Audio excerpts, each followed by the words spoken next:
Democracia M y Democracia TV presentan Diálogos con Francisco Rocha. Diálogos. Diálogos.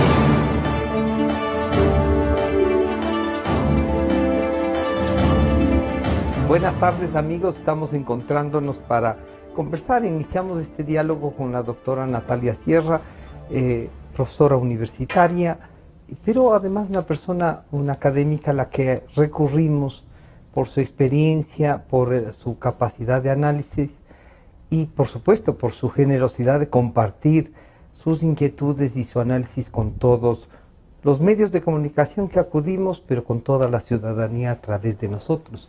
Gracias, Natalia, por venir. Gracias a usted, Francisco. Una primera aproximación a lo que está viviendo el Ecuador, para ir un poco, ¿qué diría?, desnudando esta realidad que parece que por esta lucha política está tapando otra que es más profunda, que es solamente quién ha de gobernar.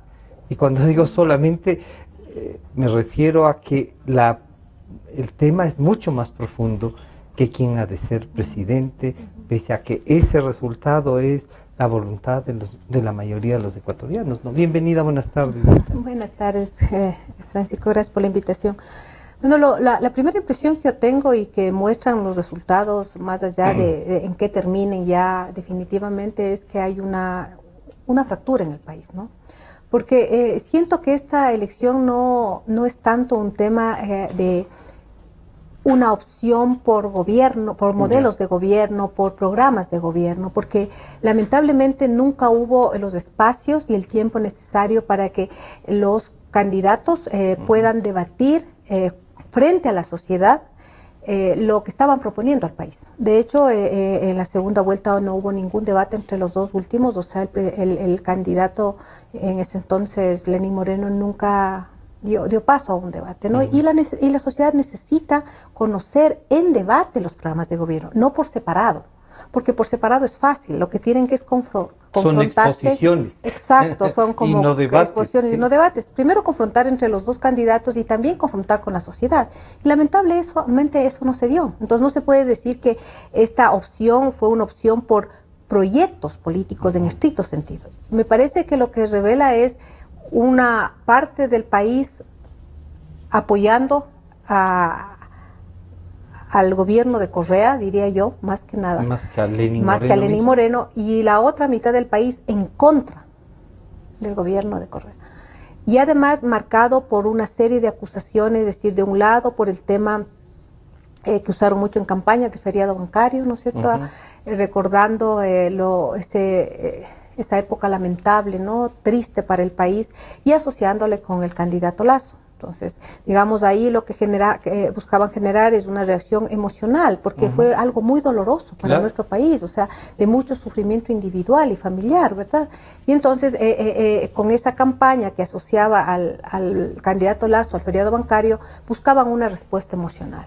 Y del otro lado, de alguna manera, también no buscar una respuesta emocional que rechace, pero emocionalmente, lo que han sido estos 10 años también de correísmo, que sabemos todos cómo fue, ¿no? Sobre todo en lo que tiene que ver con el tipo de gobierno que se instauró basado en una verticalidad, en un autoritarismo, en una descalificación, en una persecución a toda persona o organización que disienta políticamente con el gobierno. Natalia, para un poco esta descripción que usted hace del gobierno, tiene que ver, muchos, yo mismo entre ellos, hemos sostenido que esto era el estalinismo, parte de esta doctrina que algunos incluso lo proponían antes como políticamente que esta era una opción, ¿no es cierto?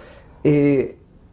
Pero entonces se equivocaron de vía, no eran ni las elecciones ni la democracia, sino la implementación de lo que se denominaba el siglo pasado la dictadura del proletariado, porque no había problema en que la denominen así, además así la defendían.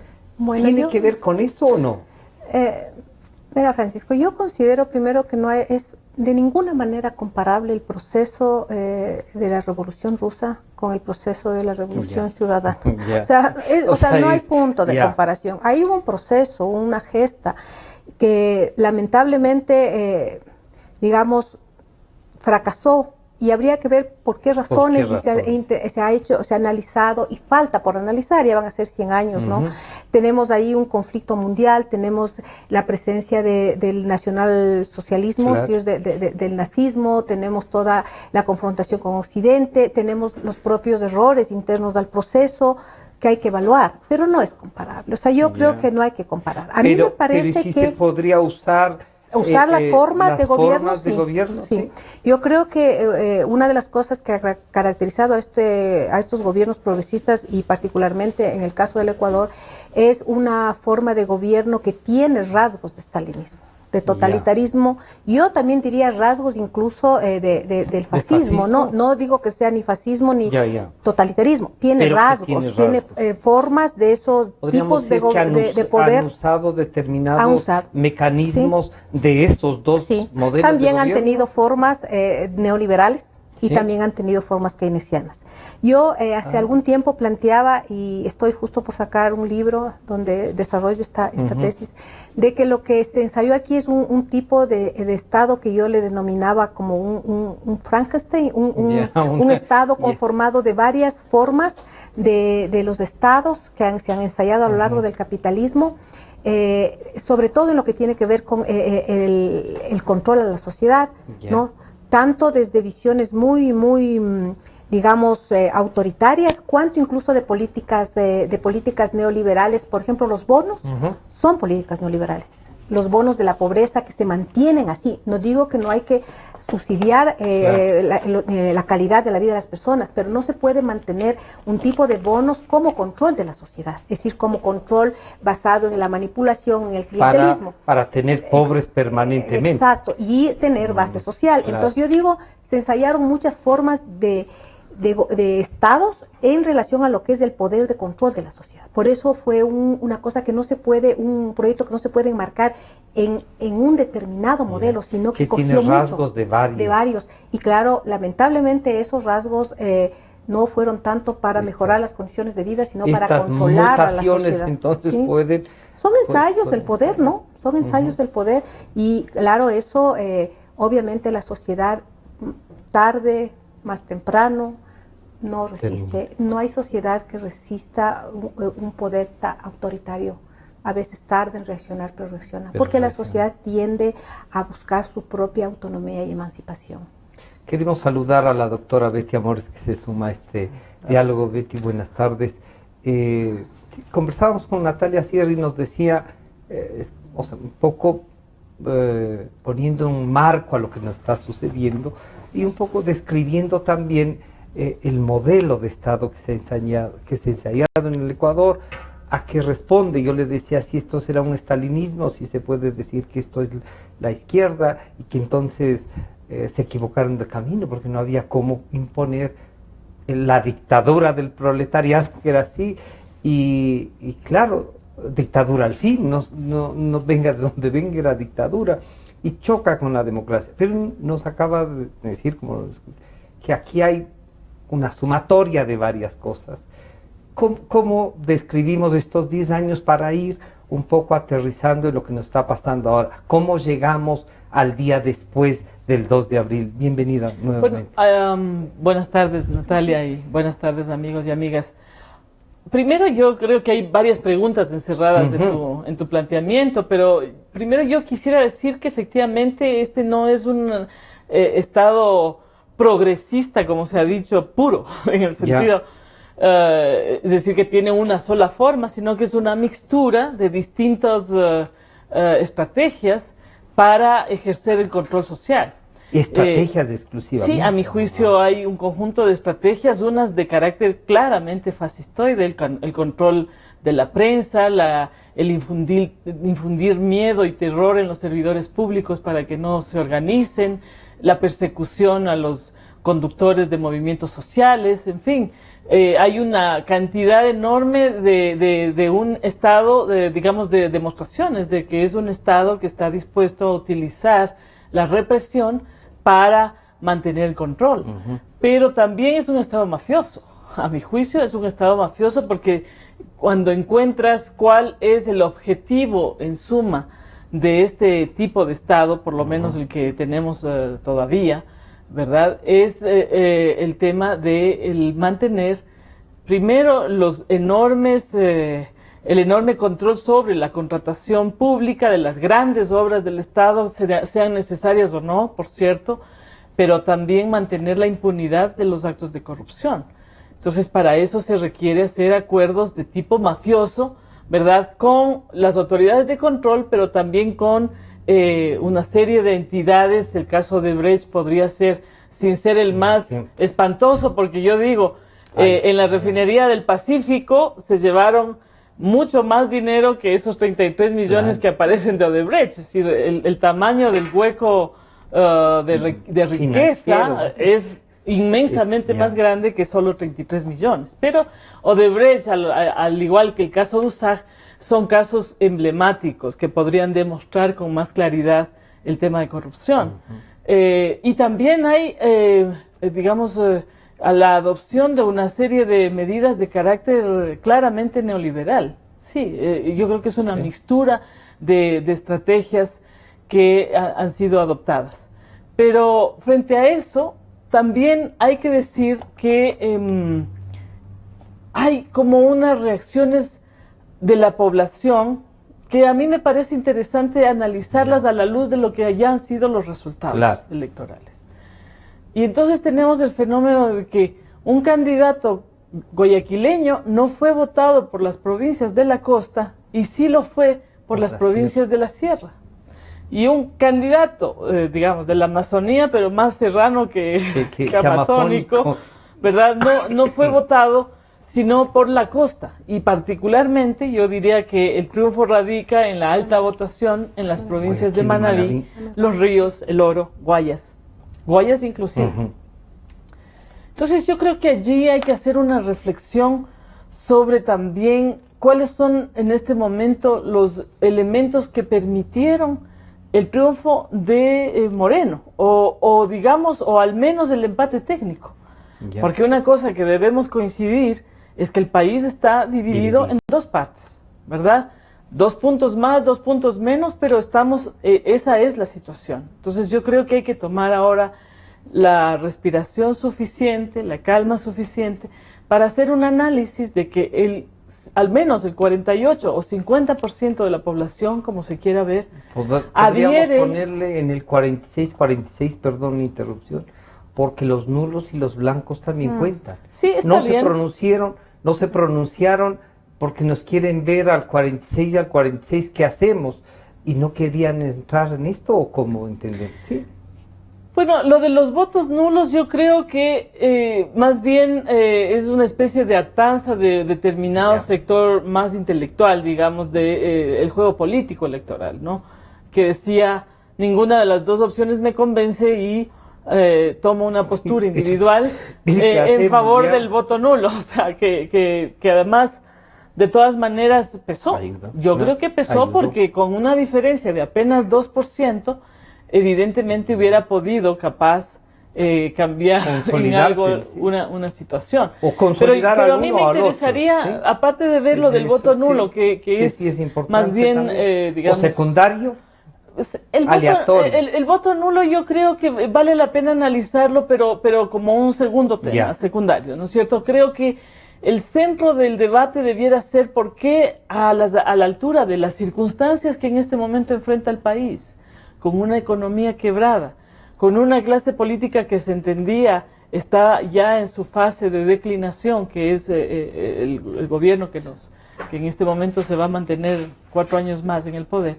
¿Por qué 48% de la población siguió votando por ellos? Esa es la gran interrogante, y yo creo que es el gran reto. Y hay que ver qué es lo que pasó. Pero hay una cosa de sus palabras, Betty, que sería, ¿ya cree usted que no hay, como dice el señor presidente del Consejo Nacional Electoral, esto es irreversible? ¿Van a quedarse 4 años? Yo sé que algunos amigos que están ahora mismo a pocas cuadras de aquí, no les va a gustar lo que les digo, pero Yo creo que lamentablemente, y les aviso a ellos, por cierto, incluso desde el punto de vista jurídico, nos acaba de anunciar el señor Pozo que ya las reuniones, digamos, de lectura de actas de las juntas provinciales ya concluyeron, entre gallos y medianoche, en las madrugadas, y no se presentaron a tiempo las impugnaciones que allí estaban previstas que debían ser presentadas. Sí, se debían haber hecho, ¿no? Y Pozo, en este artículo del Comercio de ayer, dice que se presentaron apenas 16 reclamaciones administrativas. Pero además se deja sin resolver, porque además, desde el punto de vista jurídico, no hay ninguna disposición legal que ordene que se revise, por ejemplo, el sistema informático. Tendría que acudirse de pronto a un enjuiciamiento de carácter penal, pero yo creo que ya llegaría demasiado tarde, para ver si es que hubo algún nivel de manipulación en el sistema nacional informático del Consejo. Entonces yo creo que ya eso es extemporáneo. Pienso que ya en este punto, además, dos actores centrales... que la línea jurídica no tiene yo espacio. no le veo un futuro a eso, no le veo un futuro. Y creo que dos actores centrales de este tema ya adoptaron una postura, y creo que fue de aceptación a lo que ha ocurrido, desgraciadamente. Natalia, entonces, qué difícil luchar, incluso para alguien que ha tenido recursos propios, pero encontrarnos con esta, digamos, con esta cosa de decir, oiga, lo jurídico está ahí y no hay nada más que hacer. Esta es la decisión que ellos han tomado, en definitiva. A ver, yo alguna vez escribí en la primera vuelta que yo creo que más que un fraude electoral, ¿no? O sea, en el momento de las urnas, del día de la votación, habría que revisar todo el proceso, ¿verdad? Porque ¿Cómo se construye un fraude desde antes? Porque no es solo el tema de que manipulen datos, de que escondan urnas, no sé si de eso, no sé. A mí me parece que hay que entender que aquí hubo un Estado, todo un aparato estatal apoyando a un candidato. Y tomando en cuenta que el otro candidato tampoco es que sea como otros candidatos, ¿no es cierto? Tiene también un aparato, ¿no? que le respalda, pero es un aparato estatal. Ha logrado estatal, montar un aparato con todas las dificultades, pero es digno. Sí, pero también es frente a un aparato estatal. Pero entonces, digamos, lo que yo he visto es que aquí no se han cumplido las reglas mínimas, ¿no es cierto?, de lo que es el proceso democrático, no en el día de la votación. Todo el proceso, incluso el Código de la Democracia, por ejemplo, tengo entendido, yo no sé mucho de estos temas, que ya no permite el conteo de voto a voto, por ejemplo. Entonces, uno dice, ha sido un gobierno que controla todas las instancias del Estado, ¿verdad? Entonces, miren, tenemos ahora un fiscal que ha sido asesor del presidente, ministro, tenemos el contralor que ya está trabajando con este gobierno no sé cuántos años, ya va a ser vitalicio, tenemos que todos los concursos para los funcionarios de las autoridades de control se hacen aparentemente con un concurso, digamos, público, pero cuando la gente impugna nunca se dan paso a las impugnaciones y resulta que los nombrados son todos cercanos al grupo del gobierno central. Entonces, digamos, eso ha sido, digamos, lo cotidiano en estos 10 años. Todo eso para mí se podría llamar fraude, ¿no es cierto? Entonces, a veces digo, ¿por qué nos sorprendemos, no? Y más, ese es lo que yo veo. Y ahora hay un más todavía que yo planteaba, más que un fraude de urnas electoral, para mí es un fraude histórico, la Revolución Ciudadana. Eso es para mí el gran fraude. Lo más duro que podríamos pensar.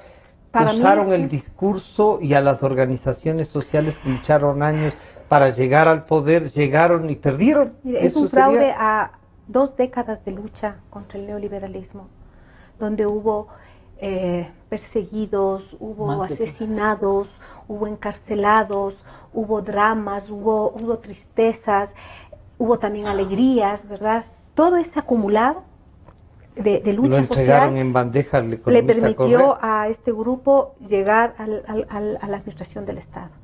Y claro, suponiendo que iba a responder a los grupos a los cuales supuestamente representaba, porque nunca se representa a todo el país, porque eso es imposible. Pero sí se suponía que en este caso iba a representar a las grandes mayorías, ¿no es cierto?, que justamente cuestionaron todo la vieja política, porque era una política que no atendía a las demandas de las mayorías. Y lo que tenemos es que al poco tiempo este gobierno dio las espaldas a todos los sectores, y comenzó a trabajar en función de unos intereses que no eran pues los intereses de las mayorías. Y un poco tiempo después, no solo que dio las espaldas, sino que comenzó a perseguir a esas organizaciones, a perseguir a esos dirigentes, a criminalizar, y cada vez con una política que respondía más a las demandas del capital en la región, en articulación con esta disputa global entre Norteamérica y la China, que son disputas de intercapitalistas.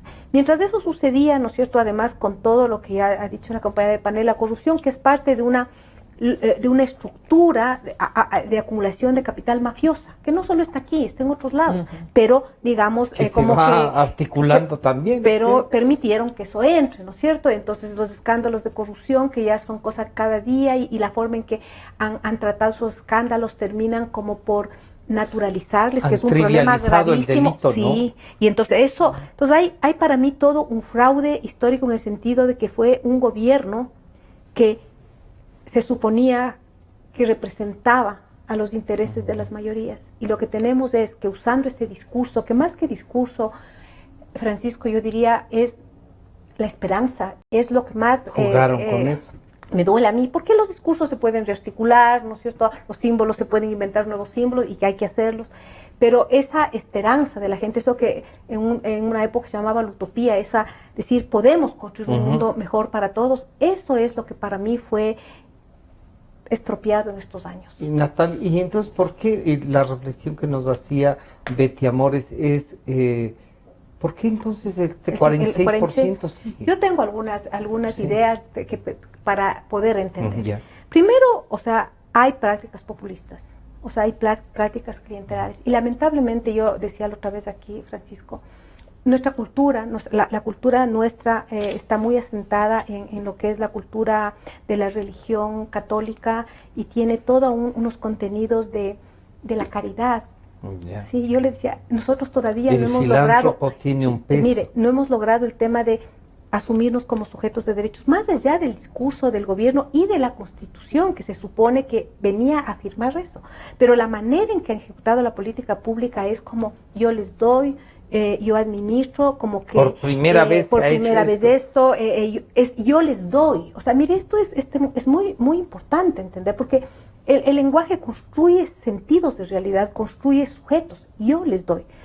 Miren lo que pasó en el hecho lamentable del terremoto. Es una obligación, no solo del Estado, sino de la sociedad, acoger a una parte de la sociedad que está con una tragedia. Es una obligación de la sociedad, no se diga del Estado. Pero ¿cómo se hizo ese proceso? O sea, igual como la dádiva, ¿no es cierto? Entonces vuelve a surgir esta idea del patrón bueno. Yeah. Y reactiva, por eso a veces se ha dicho que este gobierno también reactivó mucho el tema un tema neocolonial. Entonces, eso por una, que de hecho hubo una redistribución del ingreso, no se puede negar. Sí. Que se construyó infraestructuras, no se puede negar. Que se resolvieron algunos problemas, no se puede negar. Pero también ahí hay que entender, no hay infraestructura, por más grande, monumental, que justifique silenciar a la sociedad, que es el otro 50%, ¿no? Pero o sea, yo creo que el único mecanismo de redistribución del ingreso fue la obra pública. Y yo creo que es una obra pública tipo elefante blanco, escuelas del milenio, ¿no es cierto? Que cerraron 20 escuelitas chicas, las juntaron, y ahora los pobres niños ya no van a la escuela porque no pueden entrar a caminar 8 kilómetros, claro. ¿entiendes? En pleno páramo, para llegar, claro. También claro que reditúa políticamente, porque tienes la linda foto, ¿no? del mega edificio, que además ni siquiera tiene nada que ver con el entorno en el que se coloca. Pero esa obra física además fue el pretexto para la corrupción, no lo olvidemos. Yo cuando me pongo a ver cuál fue entonces el electorado que ahora nos impuso, ¿no es cierto?, 4 años más de este proceso, que ya es un proceso, a mi juicio, bastante deteriorado, pero bastante deteriorado. Entonces yo me pongo a pensar en las víctimas del terremoto, ¿no? Porque Manabí es una de las provincias que puso la mayor cantidad de votos para esta apuesta de estos 4 años. Se gastaron 2000 Y claro, pico de- entonces allí, de millones. primero hay que entender que ahí hubo una circunstancia extraordinaria, que es un terremoto, ¿verdad? Y eso genera un trauma en la población severo, ¿no? Trauma que además no se va a quitar en corto tiempo, porque los temblores y los Han movimientos continuado, telúricos además, y la probablemente realidad de van a la vida continuar, y la realidad es de la vida durísima. está ahí, y muy dura. Entonces, frente a eso, lo que hubo es este reforzamiento del Estado paternalista. Yo me quedé escuchando un poco para entender, me quedé escuchando un discurso de Lenín Moreno justamente en Manabí, y él decía, ¿no? No, yo les voy a cuidar desde antes de que nazcan hasta que se mueran. Sí, entonces ahí está exactamente esta imagen que dice Natalia, ¿no es cierto?, del Estado padre protector, ¿verdad? Que es como, Algo más como duro, del buen concebir, patrón. como concebir ¿no es cierto?, a los seres humanos, a los ciudadanos, como pequeñas ovejitas incapaces de valerse por sí mismo y mucho menos incapaces de ejercer sus derechos. Esa es la preocupación que debemos tener. Y yo creo que estos próximos años que vienen, ¿no es cierto?, lo que tenemos que hacer es reforzar la lucha y el trabajo en esos sectores, Manabí, El Oro, Los Ríos, Guayas, para empoderar a la gente, porque ese tendría que ser un trabajo, así como hacemos una cruzada para en el Consejo Nacional Electoral hasta dormir en las noches, Claro. ¿no es cierto?, tenemos que hacer un trabajo de empoderamiento de la gente para que entienda que desde que uno nace tiene unos derechos y tiene unas obligaciones.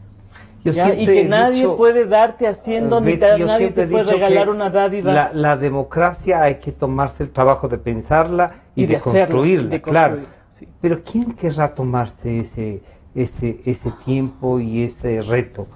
¿Habrán partidos políticos que estén No, yo creo que los preparados? partidos, mira, líderes no van más por, las no van más. organizaciones, los partidos políticos son instancias que se estructuran en Para el las momento de las elecciones. elecciones. Luego de eso, su nivel de, digamos, De de acción, de convocatoria trabajo, incluso no. decae. Entonces, la masa crítica de la cual Natalia y probablemente somos nosotros parte, nos deja esa tarea. Entonces, yo creo que somos de este grupo Ya. de masa crítica la que tiene que colocarse en esa tarea. Pero Pero nos es una tarea encontramos- compleja porque no hay financiamiento, ¿no? Entonces, todo el tejido social ha sido desarticulado y o sometido a la voluntad del patriarca mayor, ¿no es cierto? Pero ahí Y- nos encontramos entonces casi en una indefección. No, yo creo que lo que pasa es que en cambio las condiciones ya no son las mismas que hace 10 años, ¿no? Porque uno haciendo esta lectura diría, entonces ya no hay nada que hacer, echemos Claro, todos sí, un tiro. yo les he Entonces, escuchado a las dos Pero y digo yo creo yo que la entonces, situación no... cerremos las Primero las puertas. variables ya no son las mismas, ¿no es cierto? O sea, hay un modelo económico que ha fracasado. El modelo en donde el Estado, ¿no es cierto?, era el que era el productor, era el que dinamizaba el aparato productivo, ese Estado eje no existe No va más. Porque los ingresos gastaron. ni por impuestos ni por rentas petroleras son los mismos. De modo que al señor Moreno le va a hacer bastante cuesta arriba cumplir esta promesa que tenía de replicar el cuidarle, horno, de hacer la casa, de cuidar de crear desde los antes de que 250,000 nazcas. empleos. O sea, Por vamos a año. aumentar en la burocracia a 250,000 personas Por año, ¿no? por año, no creo, porque eso sería si es que fueran contratados Claro. por el Estado. Lo que hay que hacer es reactivar el aparato productivo, y yo creo que hay que ahí ya no hacer lecturas solo ideológicas, fíjate. Bien. Yo siempre tendré una predilección por los sectores sociales más humildes. Esa es mi postura Ya. de vida, ¿no es cierto? Creo que ese debiera ser el rol que debemos jugar quienes estamos en esta masa crítica, pero creo que el gobierno tiene la oportunidad, el nuevo, no el que se va, porque él se va a Ya. ir a Bélgica y se va a desembarazar de todos los problemas que dejó haciendo, pero debería haber como un periodo, ¿no es cierto?, de unos 3 meses, para que este señor Le van a dar. que llega de nuevo al poder, primero, digamos, pueda incluso articular una política de diálogo más con los diversos sectores, ¿no? Ampliar, variar más el amplia. Pero más si es amplia. que este es un modelo, no tiene eso cabida, Betty. Pero es una persona distinta, de modo que hay que Es una exigirle que persona ha cambie. estado 10 años con ellos. Yo creo que ahí hay que primero buscar que esa cuestión se dé y yo creo que hay que demandárselo también, ¿no? Y luego la sociedad civil tiene que volver a rearticularse, ¿no? Porque si no, no hay, ahí sí no hay alternativa desde mi punto de vista. Les voy a pedir, volvemos, después de este corte está con nosotros Natalia Sierra y Betty Amores, con quien estamos no solo redescubriendo unas realidades, releyendo las cosas, y claro, yo espero que la sensación que he tenido después de este diálogo vaya cambiando en esta segunda mitad, porque vamos a pedirles qué salidas tiene la sociedad y la política ecuatoriana. Enseguida volvemos. En un momento regresamos con Diálogos por Democracia M y Democracia TV. Sentimos lo que la gente siente, amor, desamor, alegrías inmensas. Decimos lo que la gente quiere, pasión, discusión, democráticamente, democracia, la radio de la gente. Democráticamente, la radio de la gente.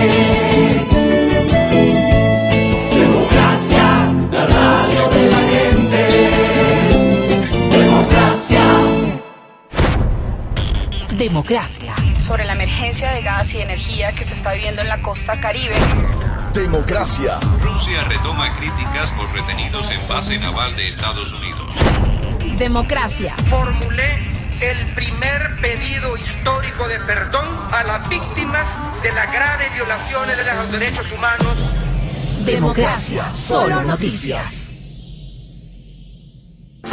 Desde el Distrito Metropolitano de Quito, Cadena Democracia, la radio de la gente. Francisco Rocha está de vuelta con Diálogos por Democracia M y Democracia TV.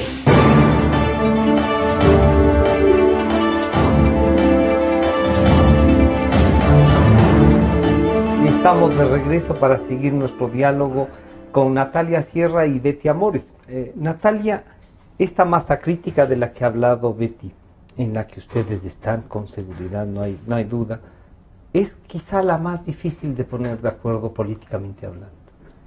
Porque tienen a veces unas convicciones tan duras e individuales que el resto parecemos unos, ¿qué podría decir Natalia? Unos que si vamos nomás por ahí y solamente hay una élite de pensamiento que no es capaz con generosidad, me permito decir, de decir, vean, salgamos de estos problemas para encontrar nuevamente nuestras diferencias. ¿Eso es así o no? Bueno, personalmente yo creo que todo ser humano tiene toda la capacidad de pensar su vida y dirigir su vida. No creo no estoy totalmente en contra de eso de que hay un sector que, digamos, ahora, que esa capacidad que tiene el ser humano sea cortada, sea arrinconada, es cierto, eso es el poder. A mí me parece que personalmente, y eso he aprendido de las organizaciones de base, así no de la intelectualidad, he aprendido que la única manera de defender la dignidad, la vida, los intereses, es haciéndolo, y con organizaciones autónomas. Yo siempre he tenido sospecha de todo poder que está separado de la sociedad y que luego se posa encima de la sociedad. Siempre he tenido. Me parece que la democracia es un sistema que tiene que irse profundizando, y para mí, ¿cómo se profundiza? Abriendo el poder, extendiendo el poder a la sociedad. ¿Verdad? Siempre he pensado eso, o sea, no ahora, siempre he estado yo trabajando con los sectores desde abajo, ¿verdad? Y algún momento con esta experiencia y antes, cuando se releía el tema de lo que fue la Revolución Rusa y todo, ya habíamos pensado esto de, así fuese el gobierno más revolucionario del mundo, nunca puede querer cooptar la organización social. La organización de la sociedad siempre tiene que ser autónoma, porque es lo único que controla la expansión del poder en un grupo. Claro. Siempre. Entonces, esta relación tiene que mantenerse. Yo no, digamos, en las horas más críticas, más tristes, más oscuras, yo siempre digo, hay algo que es una reserva moral en el ser humano, que es esta capacidad que tiene de organizarse. Siempre está eso no va a desaparecer. Y no creo que haya poder, Francisco, poder en la historia humana que pueda liquidar a la sociedad, porque el poder justamente tiene su origen en la sociedad, entonces, ¿no es cierto? Y la sociedad misma sus fuerzas mismas la desmonta. Es lo que estamos diciendo. Miren, han tenido 10 años, otra vez llegan, hay que analizar el por qué, hay muchas razones, pero lo cierto es que ya no tienen el poder que tenían antes. No lo tienen, porque el mismo movimiento de la sociedad, sus mismos procesos de cuestionamiento. 22%. Yo diría más, porque yo diría que mucha gente que votó por Lenin no le da todo el apoyo que antes tenían. Incluso la gente que estoy viendo que dicen sí, pero va a cambiar, al menos votaron pensando que va a cambiar, ¿verdad? Yeah. Que no va a ser Correa, al menos diciendo no va a ser Correa. Sí, entonces no creo que sea ese apoyo que tenía. A mí me parece que la tarea urgente que tenemos es volver a reconstruir los tejidos sociales y defender estas alianzas hasta personales, familiares, que lamentablemente veo que en este periodo último se lesionaron mucho. Yo creo que nosotros tenemos que entender, y es un tema humano, yo ahí sí creo que es una ideología más fundamental, que es la defensa de la vida. Yo creo que debemos que entender que el poder está en nosotros. Y todo, ¿y que es un acto de generosidad? Digamos, toda persona que ocupe el poder hay que nunca perder de vista que está ahí por nosotros, ¿no es cierto? Porque el tema es que cuando se establecen estas formas totalitarias es cuando esa persona que está transitoriamente ocupando el poder cree que está ahí por él, no porque la sociedad le ha puesto, le encargó, le encomendó, ¿no es cierto? Le está dando un mandato. Y creo que es momento ahora que la sociedad ecuatoriana retome esta fuerza, se comience a organizar para que deje claro a cualquier gobierno que el gobierno existe, tiene su razón de ser en la sociedad, no en sí mismo. ¿Es posible esto? ¿Se puede construir? ¿Cuántos años se necesitan? ¿Y cuánto pueden además consolidar este modelo en estos 4 años? No importa que tengan que dialogar, porque a veces dialogan y los cooptan. Sí, mira, yo lo que considero es que, digamos, a mi juicio, hay un sector que es el que queda luego de que ya se disuelve todo el tema, el marasmo electoral, y hay un sector que va a permanecer. Pero yo creo que además se ha dado un fenómeno urbano-rural, entonces donde la pelea en las calles ha sido reemplazada por la pelea en las redes, no sé si, ¿no? Y los rurales no tienen ni idea de lo que se está debatiendo en las redes, ¿no? O sea, entonces yo creo que este es un proceso en el que hay que hacer meditación a varios niveles, ¿no? Pero también, por ejemplo, pienso que quienes plantearon lo del voto nulo y que planteaban, por decir algo, el tema de si había o no que participar en elecciones. Sí. Bueno, yo me acuerdo cuando yo tenía 16 años, ahora tengo 56, que ese debate ya lo dimos cuando yo tenía 16 años, y ya habíamos tomado la decisión de que sí había que hacerlo, porque la única manera de que un proyecto de vida pueda tener alguna posibilidad de existir es en el ejercicio del poder. De modo que lo que hay que hacer en estos 4 años es preparar las condiciones para que una mayoría, que una representación, para que haya un cambio que sea viable, además, ¿no es cierto? Entonces, y para eso va a tocar hacer bastantes cambios, incluso en el modo de ver la realidad. Yo creo que en este momento las ideologías generadas en 1848 ¿no? Yo creo que más bien lo que la Natalia ha dicho, ¿no es cierto?, debe ser el resultado de una renovación completa de las ideas. O sea, la lucha por la vida, por la democracia, y cuando digo la vida no me refiero solo a la vida de los seres humanos, sino toda la vida de todos los seres vivos, ¿verdad? El agua, el tema del ambiente, por supuesto, el tema de las diversidades sexuales, de todas de las diversidades de formas de pensar. Aquí en la oposición, por ejemplo, es increíble, luchábamos juntos en las calles, pero si nos hubieran dejado solos, capaz que nos terminábamos dando de golpes, porque para muchos de los que están en las calles, este es un problema de que el comunismo ha llegado al Ecuador. Yo me mato de la risa, ¿cuál comunismo? Nunca llegó ni siquiera a socialismo. Yo creo que ni siquiera llegó a un progresismo. ¿Ya? Tal vez fueron progresistas algunas líneas de acción social, ¿no? De Herman Monster creado, como decía Natalia. Y entonces uno se divierte porque además uno dice, ¿y cuál gobierno socialista en el mundo es reivindicable en este minuto? Nada, ninguno. O sea, estamos a foja cero. Yo creo que el reto es primero reconstruir las utopías. Es necesario rearmar las ideas. Bueno, me acaban de aceptar mi humanismo, entonces sigue sirviendo. Por supuesto. Sí, ahora más que nunca. Por supuesto, ahora más que nunca. Yo me afilié a un partido pro-humanista. Hay que apegarnos fuertemente, pero a una lectura del humanismo ya no solo basada en el centro que sea el hombre, sino la vida. En la humanidad, en la vida. En la vida. Porque la vida es mucho más diversa que solo el ser humano. El ser humano a ratos es como una plaga, ¿no? Del mundo, de su propio mundo. Entonces yo creo que debe ser una lectura más amplia de la vida. El humanismo tiene que ampliarse. Como tiene que ampliarse toda este tema de la democracia y de la libertad y de los derechos tiene que, a mi juicio, ser un poco el eje. Reencontrar otros el eje que permite, o solo redefinir. O sea, porque aquí han renombrado y han hecho un montón de cosas que han sido retrocesos. Sí. Yo creo que hay en esta lectura, por ejemplo, que a mí me duele decir en el caso de Manabí, o sea, sí sería sumamente interesante que vayamos pues a ver por qué la gente decidió hacer esto. Entonces, ¿cuánto de percepción de los derechos de sí mismo hay en votar nuevamente por las personas que han estado en el poder? ¿Será de agradecimiento? Yo creo que de miedo también de asumir su propio destino en sus propias manos. Esta sensación de sentirse menos y que entonces venga alguien que te dé haciendo, que te dé pensando, que te dé fabricando. Y entonces esa es la gran pregunta y el gran reto.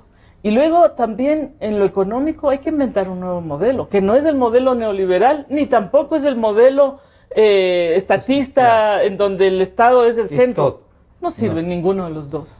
Fracasaron los dos modelos. Natalia, por lo que ustedes acaban de decir, entonces estamos por reinventar la democracia y reinventarnos en la actividad política también.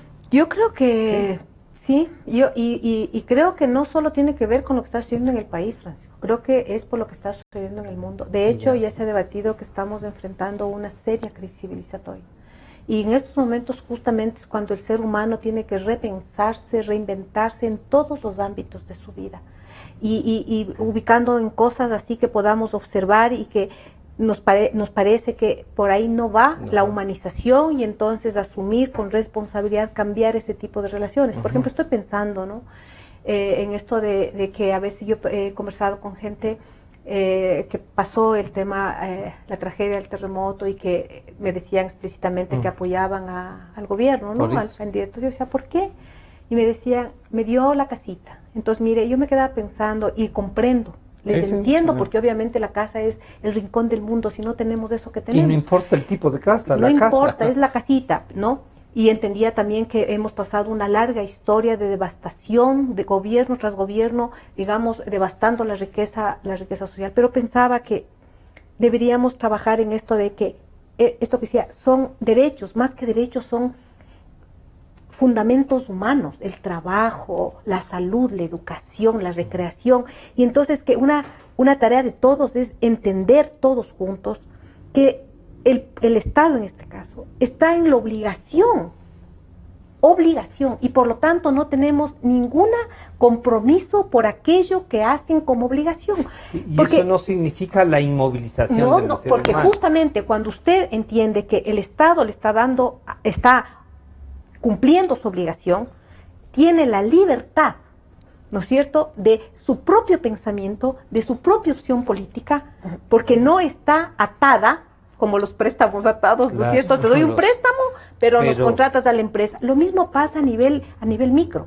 Es decir, más o menos, hay una educación, pero entonces tratado a que seas fiel a mí. No, o es como esto de, gracias por darme el empleo. Gracias. No, esto es un derecho, Francisco. Y entonces creo que tenemos que trabajar en eso, porque una de las cosas que hay que aprender del proyecto de la Unión Soviética que fracasó, de las cosas buenas hay que aprender, pero también hay que aprender los errores.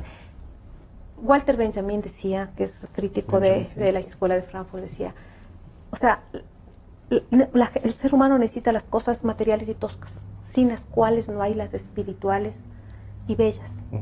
Quiere decir que no se puede optar por una o por la otra. El ser humano necesita de las dos, por lo tanto, no es posible decir, ya tienen, digamos, lo material, pero ahora sí están atados a no pensar, están atados a seguirnos incondicionalmente, están atados a vivir agradeciéndonos toda la vida. No, el ser humano es un ser humano libre.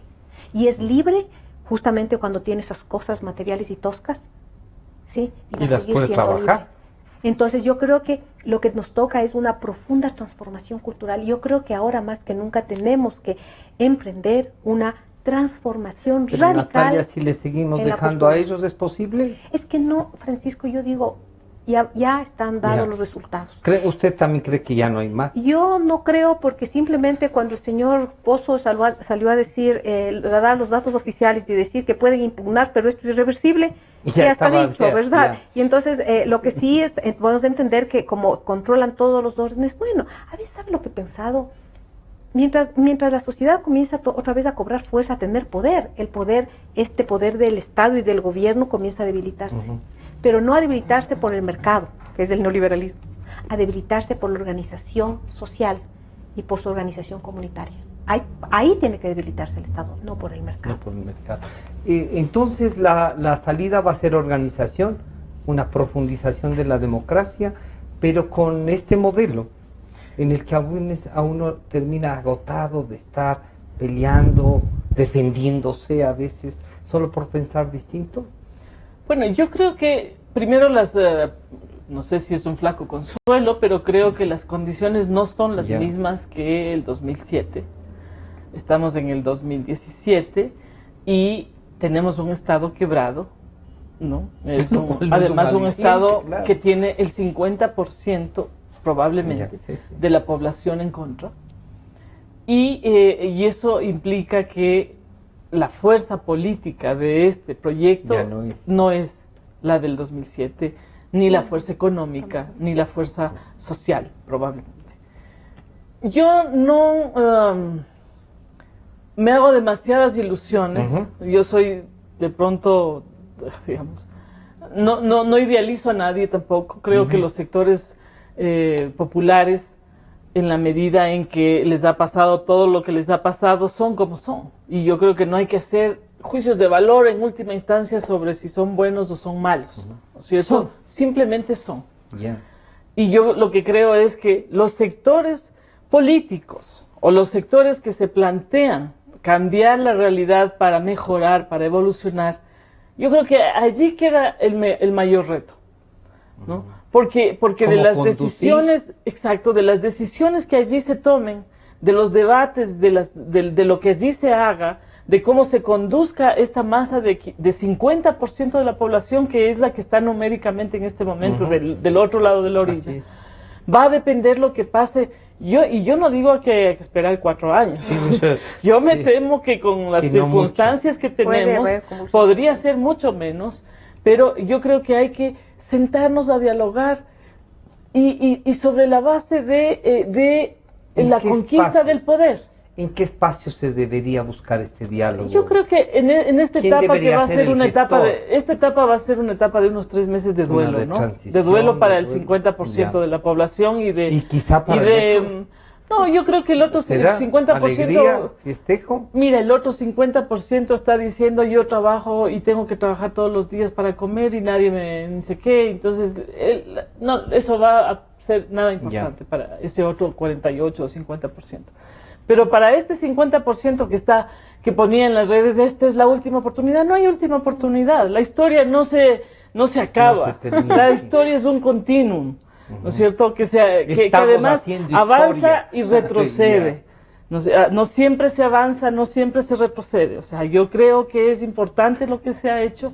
Creo que además va a ser muy bueno que Correa no esté más en el escenario político, que una cosa es Correa y otra Moreno, ¿verdad? Y lo que tenemos que hacer es dialogar dentro de esos actores del 50% de masa que ha votado en contra de continuar con este proceso, para llegar a unos acuerdos sobre el país que queremos. Ya.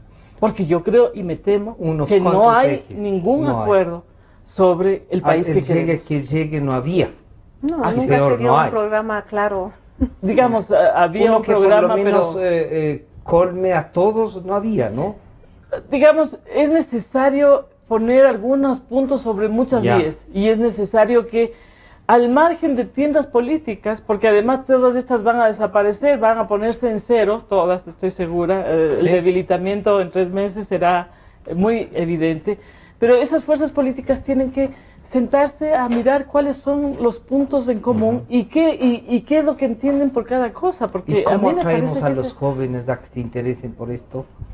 bueno, Estos jóvenes formados con tecnología, con maestrías, con carretillas de documentos a veces. Yo creo que ellos pero tienen alejados que- tanto de la sociedad porque prefieren el laptop, el teléfono y el resto casi no les importamos.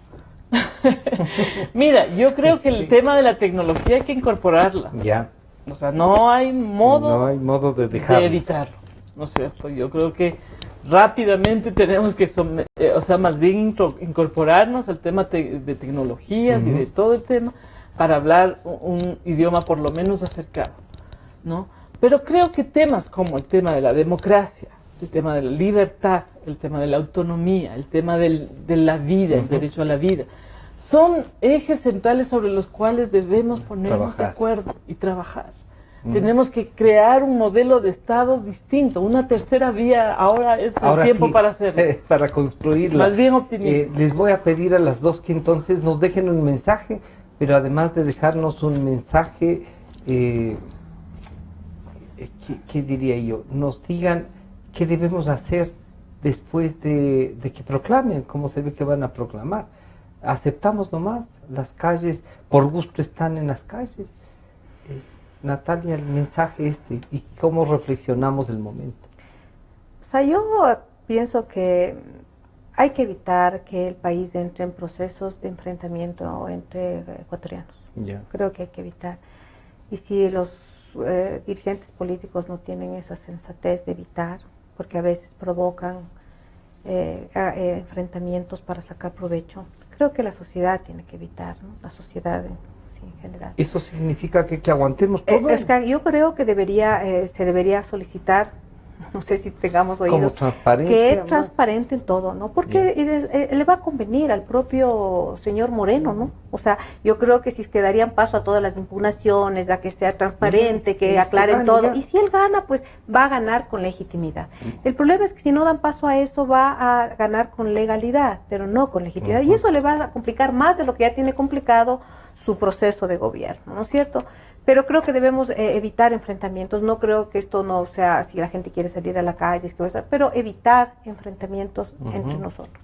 Luego, personalmente considero que después que la gente procese como necesite procesar, tenemos que comenzar a encontrarnos nuevamente, pero ya no en en estas identidades políticas tan radicales, tan marcadas, sino en intereses concretos de la vida. Ya. Mucha de la teoría política ahora trabaja el tema de que el debate político ahora está por los intereses y demandas cotidianas, ¿no? Porque la democracia no es un abstracto, la libertad no es un abstracto, es algo que se lo siente en lo concreto. Entonces creo que debemos encontrarnos, por ejemplo, el tema de las mujeres, pero las mujeres no solo tenemos el interés como mujeres, también tenemos interés como profesionales, también tenemos interés como madres, también tenemos interés como políticas.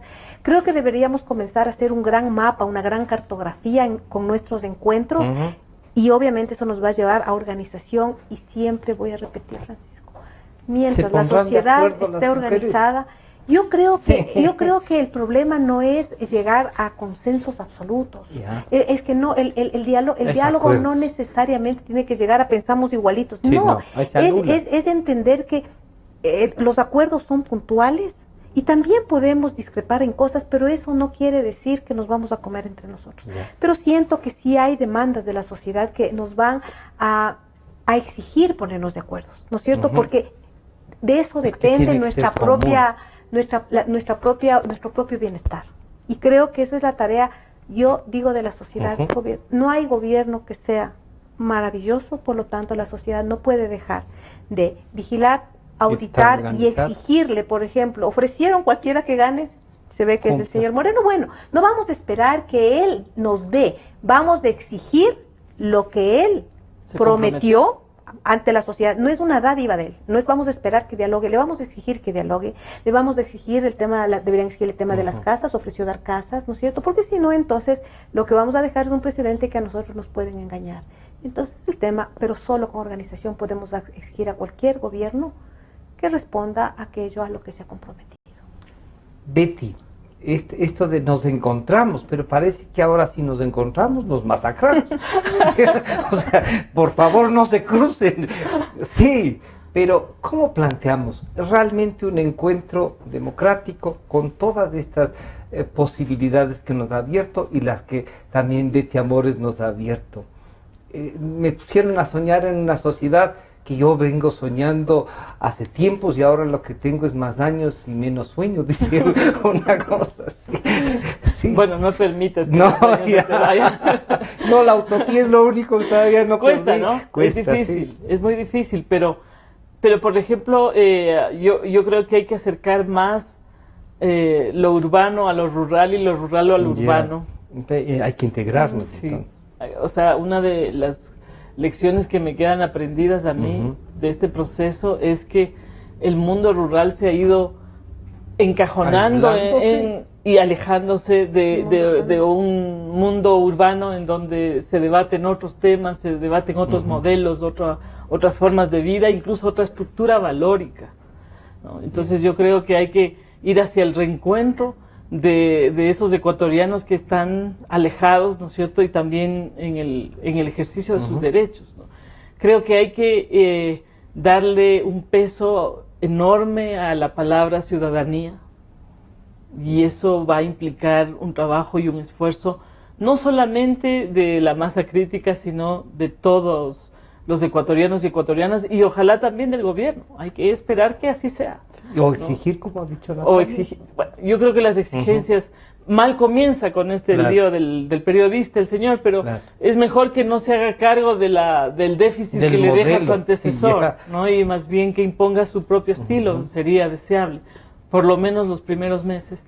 Y yo creo que hay que ir hacia una definición no necesariamente enmarcada en lo que es izquierda y derecha. Yo creo que ese debate entre lo de izquierda y derecha cada vez me dice que tiene menos sentido. O sea, yo encuentro que el presidente Putin se parece más a un fascista que a alguien de izquierda, ¿no es cierto? Y la China comunista me aterroriza por sus grandes niveles de corrupción, pero también de odio al medio ambiente. Ese país y los que están ejerciendo el poder le están haciendo un tremendo daño a la humanidad. Entonces, siento que ya no me representa en absoluto el debate los de izquierda y derecha. Eso me parece que es un debate absolutamente que debería quedar enterrado porque ya no es. Y hay que buscar nuevas utopías, hay que buscar nuevas definiciones centrales de la humanidad y de esta humanidad, de nuestra gente, de nuestra población. Y creo que esa es la tarea. En 1 año y medio más vamos a tener elecciones seccionales y eso pondrá de moda de nuevo las organizaciones políticas, ¿no? Entonces hay que ver cuáles quedan. Yo y sí cuáles quiero se plantean apostar a que las organizaciones políticas intenten representar a los sectores sociales también y a sus intereses. Por supuesto, eso es saludable. Que hay intereses. Es saludable que las organizaciones persistan, veamos qué pasa. Sin embargo, no me hago problema porque, creo que deben existir, creo que es absolutamente indispensable para la democracia que exista. Para que puedan. Pero como va a haber unas elecciones locales, te aseguro que las elecciones van a hacer eso. Fuerzas políticas locales, otros membretes luchando por el poder. Bueno, ustedes ven que estos diálogos son, y espero yo que se reproduzcan. Vamos a contar con ustedes para seguirlo haciendo. Gracias por este aporte. A veces uno se cansa, pero cuando ya se les escucha a ustedes, uno dice, no, vale la pena seguir por el pensamiento. Y voy a plagiar a Ortega y Gasset. Nueva política de ideas tiene que venir, porque si no, no hay. Un mundo sin ideas, sin utopías, no es posible. Así es. Nos estamos encontrando el día de mañana y este diálogo con Betty Amores y Natalia Sierra estará a su disposición nuevamente a partir de las 3 de la tarde. Hasta mañana entonces. Gracias.